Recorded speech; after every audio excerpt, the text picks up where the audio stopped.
You know, folks, I read a lot of books. I really do. I mean, dozens and dozens of them. And I've got one here that I thought was just fascinating. It's called Chris Beats Cancer. I think Laurie got hold of it, but Wendy told her about it. But this guy named Chris Wark, it's called Chris Beat Cancer. It's a fascinating book. He was a 26-year-old husband. He was busy flipping houses. That was what he did. He was recording music, and he was touring with a band. And then 2 days before before Christmas, he was said that you've got stage 3 colon cancer. Take a look. Best-selling author, international speaker, and wellness crusader Chris Wark found himself face-to-face with death. At 26 years old, he was diagnosed with stage 3 colon cancer. Instead of using traditional medicine, he radically changed his diet. In his new book, Chris Beat Cancer, he shares his story of healing himself with nutrition and offers options for others to consider when facing sickness and disease. Yeah, it's a fascinating story, and any of you are facing cancer, chemotherapy, and all the rest of it, you really need to read Chris's book. He's here with us. Chris, God bless you. Good to see you. God bless you, Pat. Good to be with you. You were having a pretty good career, and all of a sudden, you had the diagnosis that, how did you find out that you had cancer? I was having abdominal pain. Yeah? Yeah. So it was kind of a weird pain. I ignored it for most of the year, and then the pain got worse, and I had a colonoscopy, and they found a golf ball-sized tumor in my large intestine. So it was like, oh, you've got a problem. Yeah. All right, so what happened? Did they immediately say this calls for surgery, and they got in and cut something on you? Yeah, I mean, this is what happens with most cancer patients. Right. As soon as the diagnosis happens, I know you've seen this. Yeah. They're rushed into treatment. And so for me, they said, we got to get this thing out of you before it spreads and kills you. And so I'm like, okay. Yeah. Right? And so I had the surgery, and, a couple things happened in the hospital, which I thought was so strange. They served me a sloppy Joe. Yeah. Right? That was right after surgery? The first meal after surgery was a sloppy Joe. And I remember looking at it going, why are they serving this kind of food to sick people? Yeah. And I asked my surgeon the day they told me I could go home. I said, hey, is there any food I need to eat or avoid? And he said, no, just don't lift anything heavier than a beer. Than a beer? Yeah.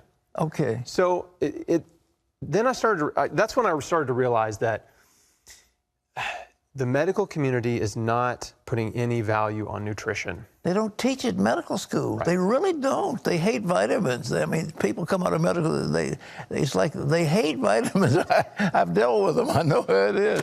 Yeah, so I got home from surgery, and I was recovering, and they told me I needed 9 to 12 months of chemotherapy if I wanted to survive. And I didn't have a good feeling about it. I didn't have peace about it. All right. And so I just prayed, and I said, God, if there's another way, show me. And information came to me just within days about healing with nutrition. And I had a huge epiphany, and the epiphany was, the way you're living is killing you. Mm. And when I realized that, I also realized, wait a second, maybe I can radically transform my life and help my body heal. But the pressure to have chemotherapy was overwhelming, wasn't it? It was intense. Yeah. The doctors, a lot of family members. My mom, in the beginning, my mom was the only person that supported me, but my wife came around pretty quick after that. But yeah, it was tough, man. I was talking on the Facebook broadcast about it was kind of like stepping out of the boat. Peter's stepping out of the boat, right? Everybody's in the boat going, you're crazy. Yeah. And Peter's like, well, I don't know. I got to do this.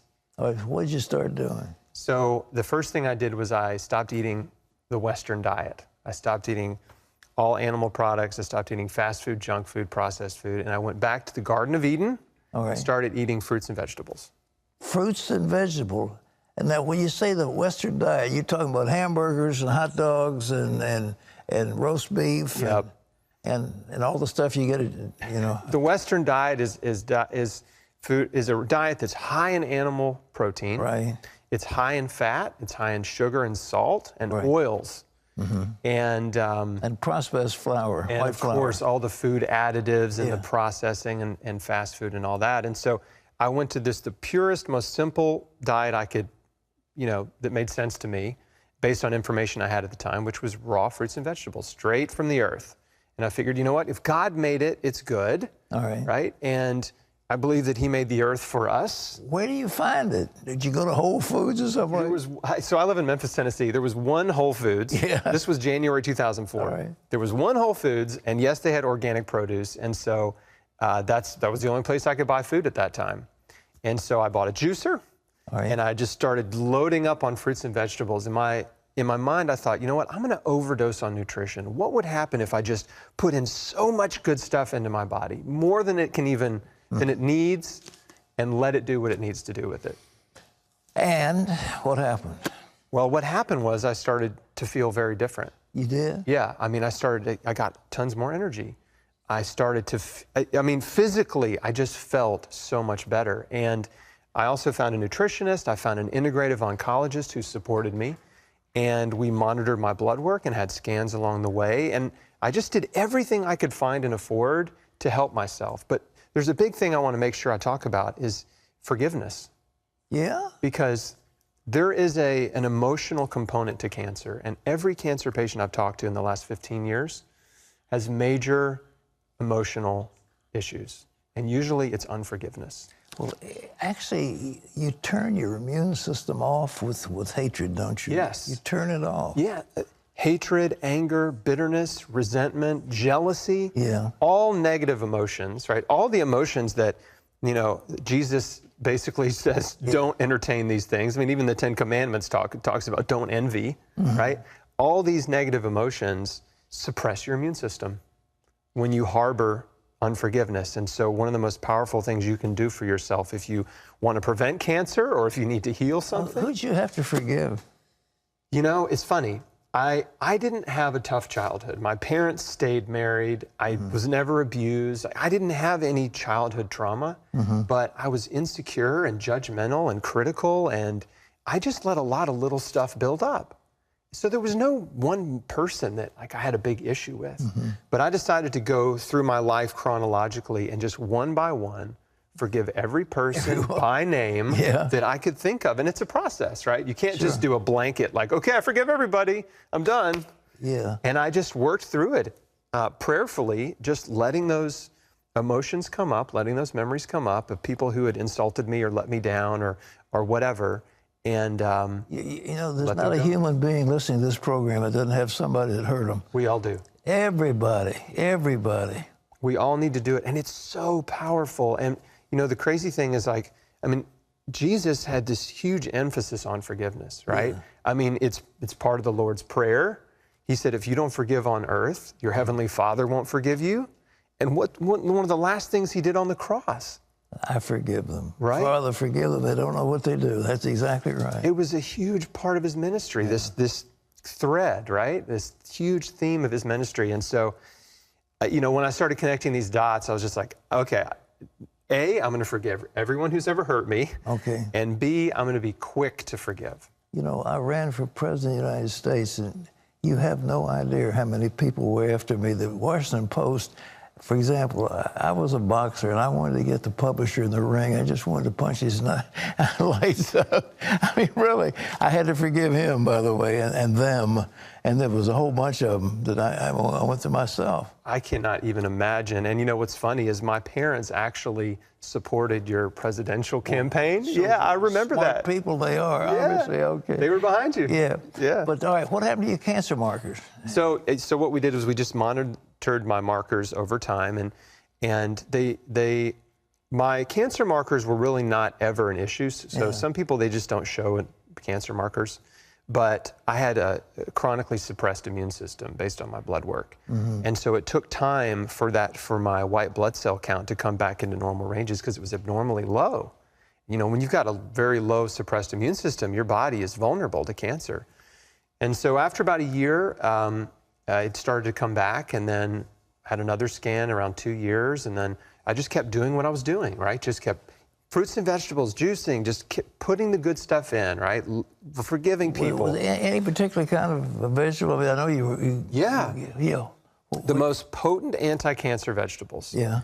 Garlic, onions, and leeks. Really? Oh yeah, they're at the top. And then right below those are the cruciferous vegetables, broccoli, cauliflower, kale, cabbage, Brussels sprouts. Yeah, all right. And it just so happens all those vegetables I named are the least consumed vegetables in the U.S.